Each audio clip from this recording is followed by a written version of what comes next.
নাটক মমতা ব্যানার্জি একটা নাটকবাজ মহিলা, যিনি বাংলাকে 15 বছরের শ্মশানে বানিয়ে দিয়েছেন। না চাকরি, না ইন্ডাস্ট্রি, না কোনো ব্যবস্থা, না কোনো হসপিটালের ট্রিটমেন্ট, না সরকারি চাকরি, না কোনো রাস্তা, না কোনো ঘাট, শুধু তোলাবাজরা চারদিকে উন্নয়নের নামে দাঁড়িয়ে আছে তারা। মুখ্যমন্ত্রীর পাল্টাই কি আপনার গৃহ অভিযান? নিশ্চিতভাবে এই সরকার পাল্টাবার জন্য আমরা গৃহ অভিযান করছি। বাংলা যাতে পশ্চিমবাংলায় থাকুক, বাংলাদেশ না হয়ে যায়, তার জন্য আমরা আজকে মানুষের পাশে পাশে যাচ্ছি বাড়ি বাড়ি। যে মহিলাকে নিয়ে অশ্লীল মন্তব্য বিজেপি বিধায়ক অসীম সরকারের। সারা জীবন ভাতা নাও, ভাতার পাবে না, বাংলার যুবক যুবতীদের অসম্মান অসীম সরকারের। উত্তর 24 পরগনার বসিরহাট মহকুমা স্বরূপনগর বিধানসভার তেঁতুলিয়ার পরিবর্তন যাত্রায় এসে হরিণঘাটার বিজেপি বিধায়ক তথা কবিয়াল অসীম সরকারের অশ্লীল মন্তব্য নিয়ে রাজনৈতিক উত্তাল শুরু হয়েছে। কেন্দ্রীয় জাহাজ প্রতিমন্ত্রী শান্তনু ঠাকুর, রাজ্য বিজেপির সাধারণ সম্পাদিকা লকেট চট্টোপাধ্যায় তখন মঞ্চে বসে রয়েছে। উঠে বক্তব্য রাখেন বিজেপি বিধায়ক। বললেন, 1500 টাকার করে যুবক যুবতীরা পাচ্ছে ভাতা, আর জীবন ভরে ভাতার পাবে না, বিয়ে করতে পারবে না, তাই পরিবর্তন করা দরকার। রীতিমতো রাজ্যের মহিলা যারা লক্ষ্মীর ভাণ্ডার পায়, যুবসাথী ফর্ম ফিল আপ করেছে, একাধিক প্রকল্পের সুবিধা পাচ্ছে, তাদেরকে অশ্লীল ভাষায় এই মন্তব্য করলেন, বাংলার নারী সম্মানকে লুণ্ঠিত করলেন। পাশাপাশি স্বরূপনগরের দক্ষিণ ব্লকের যুব তৃণমূল কংগ্রেসের সভাপতি সঞ্জীব পাল বলেন, বিজেপি কৃষ্টি সংস্কৃতি, এটাই বাংলার নারী সম্মানকে এভাবেই তারা অপমান করছে।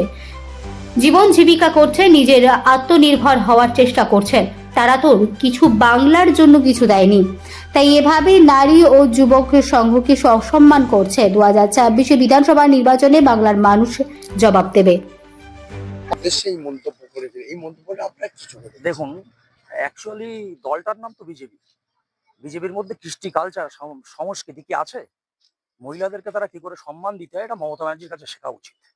তাদের নেতৃত্ব যারা আছে, আমি তাদেরকে বলবো মমতা ব্যানার্জি, অভিষেক ব্যানার্জির কাছে শেখা উচিত। বাংলার কৃষ্টি কালচার এটা না। আমাদের যারা মায়েরা যারা আছে না, আমরা মায়েদেরকে, বোনেদেরকে আমরা প্রত্যেকেরই মায়ের দরজা দেই। আমাদের জননেত্রী মমতা বন্দ্যোপাধ্যায়, তিনি একজন মহিলা, তিনি আমাদের মুখ্যমন্ত্রী।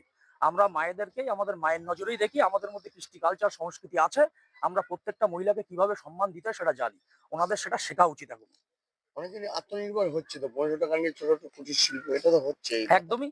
দেখুন, প্রত্যেকটা মানুষের কাছে আমরা যদি আজকে সেন্ট্রাল গভর্নমেন্ট যারা আজকে বিভিন্ন জায়গায় বলছে, সেন্ট্রাল গভর্নমেন্টের যারা বিজেপির নেতৃত্বরা যারা বলছে যে পশ্চিমবঙ্গে যদি আমরা ক্ষমতায় আসতে পারি আমরা 3000 টাকা করে দেবো। আরে তো আমরা তো চাই দিক, সেন্ট্রাল গভর্নমেন্টও তো একটা গভর্নমেন্ট। তো সেখান থেকেও যদি লক্ষ্মী ভান্ডার হিসেবে যদি 3000 টাকা করে আমরা অ্যাকসেপ্টেবল, আমরা অ্যাকসেপ্ট করবো। আমরা অ্যাকসেপ্ট করবো। সাধারণ মানুষ, তার কাছে যারা একজন ঘরের মহিলা, তার কাছে 100 টাকা মানে বিরাট ব্যাপার। সেখানে 1500 টাকা মমতা ব্যানার্জি সরকার দিচ্ছে, এসসি সম্প্রদায়ের মানুষদেরকে 1700 টাকা দিচ্ছে, এটা আমাদের কাছে গর্বের ব্যাপার, আনন্দের ব্যাপার। আমরা চাই অন্য গভর্নমেন্ট দিক না, আমাদের অসুবিধা নেই। এইভাবে অশ্লীল মন্তব্য কি বাংলা নারী সম্মান? বাংলার নারীরা 2026 সালের বিধানসভা নির্বাচনে তার যোগ্য জবাব দিয়ে দেবে। যোগ্য জবাব 2026 বিধানসভা নির্বাচনে পেয়ে যাবে। এটা এফেক্ট আমাদের পশ্চিমবঙ্গের কৃষ্টি কালচার সংস্কৃতি আমরা কখনো, মহিলারা কখনো মানতে পারে না। মহিলারা কখনো অশ্লীল মন্তব্য মানতে পারে না, এবং বাংলার যুব সমাজ বলো বা যারা আমাদের বৃদ্ধ তারা মানতে পারে না। আমরা প্রত্যেকটা মাকে আমাদের মায়ের দেবী দুর্গার দরজা দেই। সেই দেবী দুর্গাকে অসম্মান কেউ মানতে পারবে না, কোনো সংস্কৃতি সম্পূর্ণ মানুষ মানতে পারবে না। কি করেছেন? 1500 টাকা করে যুবকদের দেবার ব্যবস্থা করেছে। ভাতা ভাতা, আচ্ছা এই ভাতা যদি জীবন ভরে পায়, সে কোনোদিনের ভাতার হতে পারবে? পারবে? বিয়ে করতে পারবে? হ্যাঁ, কায়দা। তাহলে ভাতা পেয়ে ভাতার হয়ে যায় না। ভাতা পেলে কিন্তু বিয়ে করতে পারবে না, বিয়ে করতে পারবে চাকরি পেলে। সেই চাকরি বাকরি কিচ্ছু নেই। এই জন্য আমাদের পরিবর্তন যাত্রা এখান থেকে শুরু হলো, বন্যা সাংগঠনিক জেলার।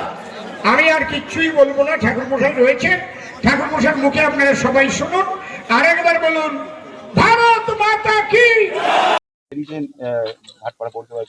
দেখুন, আমরা শুধু মানুষকে একটাই বলছি, পশ্চিমবাংলাকে বাংলাদেশ যাতে না হতে দেন। পশ্চিমবাংলা তোলাবাজদের থেকে বাঁচতে হবে। পাড়া পাড়া সিন্ডিকেট, পাড়া পাড়ায় তোলাবাজি, এই সরকার আজকে ইলেকশন যাতে না হয় তার জন্যে এমন পরিস্থিতি হয়ে গেছে কি যারা এখানকার মানুষ, নয়, তাদের জন্য যারা মারা গেছে তাদের জন্য মমতা ব্যানার্জি ধর্নাতে বসছে। যারা ভোটার না, ভারতবর্ষের নাগরিক না, তাদের জন্য মমতা ব্যানার্জি ধর্নায় বসছে। মমতা ব্যানার্জি পশ্চিমবাংলাকে বাংলাদেশ রোহিঙ্গা মুসলমানদের হাতে তুলে দিতে চাইছে। আজকে গৃহ সম্পর্ক অভিযানে মানুষ কাছে এটাই বার্তা আমরা দিচ্ছি। যেই জায়গায় আজকে ধর্ণা বসেছে সেই জায়গায় সেই সিঙ্গুর আন্দোলনের সময় সেখানেও ধর্ণা বসেছিল, একই জায়গাতেই ধর্ণা আজকে। তো ধর্না সবটাই নাটক। মমতা ব্যানার্জি একটা নাটকবাজ মহিলা, যিনি বাংলাকে 15 বছরের শ্মশানে বানিয়ে দিয়েছেন।